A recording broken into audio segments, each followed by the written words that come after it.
Bendiciones, queridos hermanos. Estamos nuevamente con la lección número 9 de pruebas, tribulaciones y listas. Acompáñanos en el desarrollo de esta escuela sabática a través de preguntas y respuestas.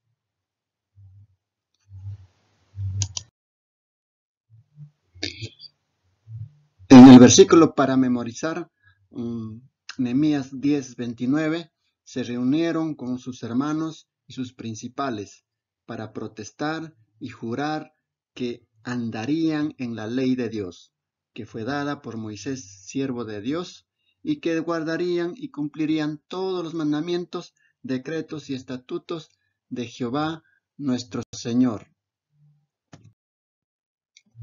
En la parte emotiva tenemos las listas genealógicas y los registros de los utensilios llevados a Babilonia nos recuerda que Dios es un Dios de los detalles.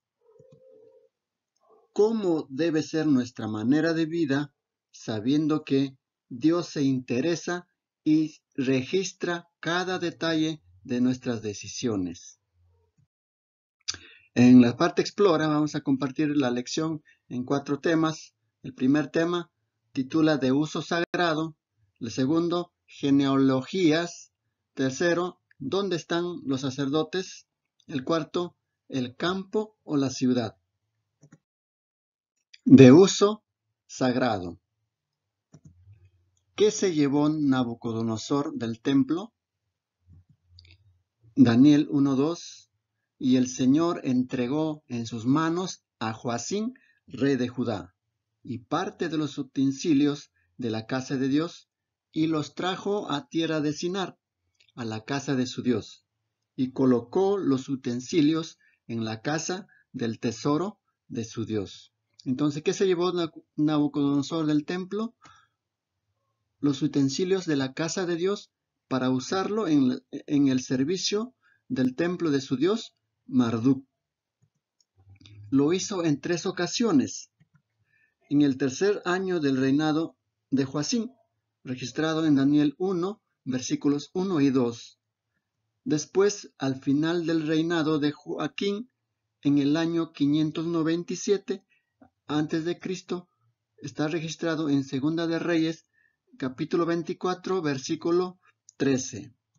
Después, al final del reinado de Sedequías, en el año 586 a.C., está registrado en Segunda de Reyes, capítulo 25, versículo 15. ¿Qué registra Esdras? En Esdras 1, versículo del 9 hasta el 11.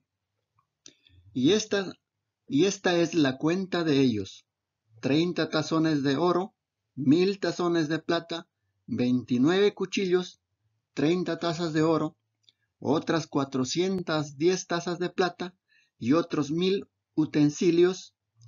Todos los utensilios de oro y de plata eran 5400. Todos los hizo llevar Sesbassar con los que subieron del cautiverio de Babilonia a Jerusalén. Entonces Esdras nos da una lista detallada de 2499 utensilios de los 5400 que regresaron al templo de Jerusalén. Entonces esto nos hace ver que Dios lleva la cuenta de cada uno de ellos y ninguno quedó en Babilonia. Entonces podemos decir que Él está al control de la historia y se preocupa de cada detalle. ¿Qué debemos aprender sobre el juicio de Belsasar? Daniel 5:22. Y tú, su hijo Belsasar, no has humillado tu corazón sabiendo todo esto. Entonces Belsasar dio uso común a los vasos de oro y plata. Y de repente la mano divina escribió en el muro del palacio que sus días estaban contados y que llegaba a su fin. Entonces vemos que Belsasar, en un día de banquete, invitando a sus magnates, bebía vino y mandaron a traer los vasos de oro y plata que Nabucodonosor, su padre, había traído del templo de Jerusalén. Entonces, ¿qué debemos tener en cuenta? Primero, siempre es trágico cuando no escuchamos las advertencias de Dios y no seguimos sus instrucciones. Segundo, cuando perdemos el sentido de la santidad de Dios y su presencia en la vida, transitamos en un camino de problemas y tragedias que finalmente terminan en muerte. La segunda parte, genealogías. ¿Qué percibes en las listas de Esdras capítulo 2 y Nehemías capítulo 7? Estos son los hijos de la provincia que subieron del cautiverio de aquellos que Nabucodonosor, rey de Babilonia, habían llevado cautivos a Babilonia, y que volvieron a Jerusalén y a Judá, cada uno a su ciudad. Entonces, las listas incluyen genealogías de aquellos que regresaron a Judá en tres momentos. Primero, con Zorobabel, registrado en Esdras capítulo 2, después con Esdras, en Esdras capítulo 8, y luego con Nehemías, registrado en Nehemías capítulo 7. ¿Y quiénes conforman esta lista? Nehemías 7:66, toda la congregación junta era de 42,360. Entonces vemos que esta lista conforman hombres de Israel, sacerdotes, levitas, cantores, porteros, siervos del templo, descendientes de los siervos de Salomón, luego hombres de procedencia no comprobada, ¿no? Aquellos que no se podían identificar a qué tribu, a qué familia pertenecían. ¿Qué nos enseña sobre el éxito que tuvieron en su deseo de hacer la voluntad de Dios? Nehemías 7:73. Y habitaron los sacerdotes, los levitas, los porteros, los cantores, los del pueblo, los sirvientes del templo y todo Israel en sus ciudades. Entonces vemos que aquí que la reconstrucción ya estaba terminada. Cada grupo contribuyeron con este logro. Cada grupo que fueron primero con Zorobabel, después con Esdras, después con Nehemías, que hicieron finalmente reformas. Entonces todos han contribuyeron para que puedan terminarse la reconstrucción, ¿no? Y todo era según la voluntad y las promesas de Dios, ¿no? Y también en Esdras capítulo 1, versículo 3, quien haya entre vosotros de su pueblo, sea Dios con él, y suba a Jerusalén, que está en Judá, y edifique la casa a Jehová, Dios de Israel, la cual está en Jerusalén. Entonces vemos aquí que primero tuvieron ellos que obedecer al llamado de Dios. El llamado era que subieran a Jerusalén a reconstruir, dice, ¿no es cierto? Entonces aquí vemos, para que pudieran lograr la reconstrucción, primero tenían que obedecer al llamado de Dios. Luego vemos en 2 Timoteo capítulo 2 versículo 19, dice, conoce el Señor a los que son suyos, y apártese de iniquidad todo aquel que invoca el nombre de Cristo. Dice que conoce el Señor a los que son suyos.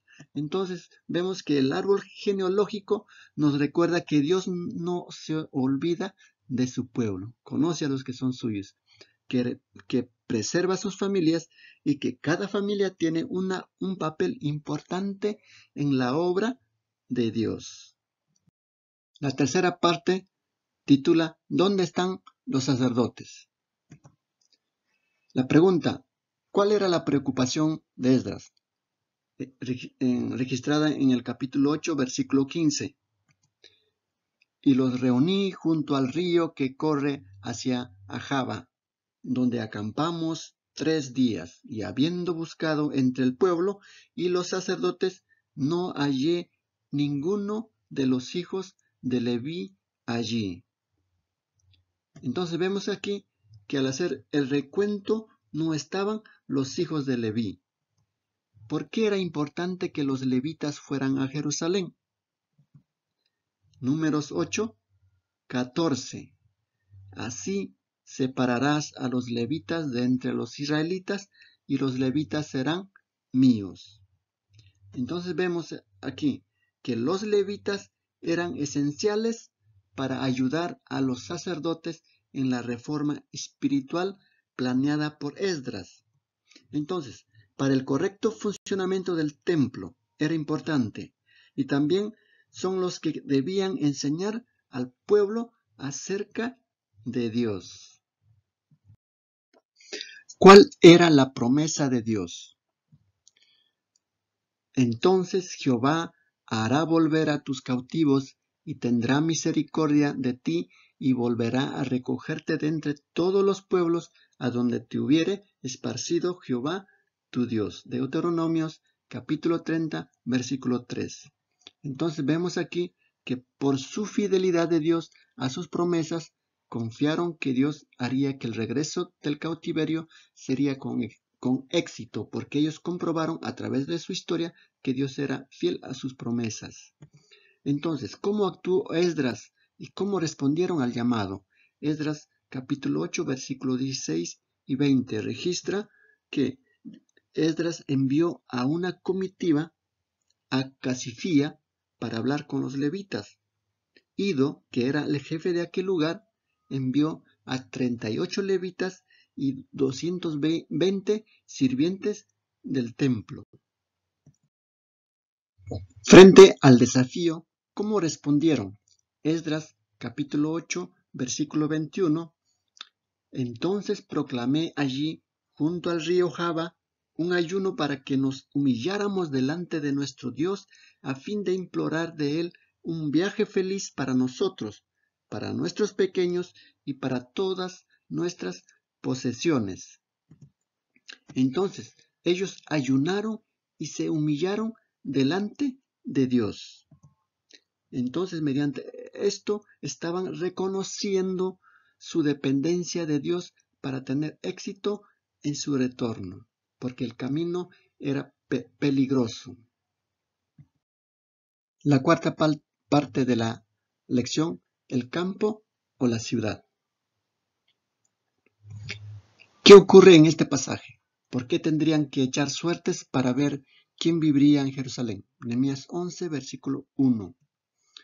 Los jefes del pueblo habitaron en Jerusalén, pero el resto del pueblo echó suertes a fin de traer 1 de cada 10 para que habitara en Jerusalén, la ciudad santa, mientras los otros 9 se quedarían en las otras ciudades.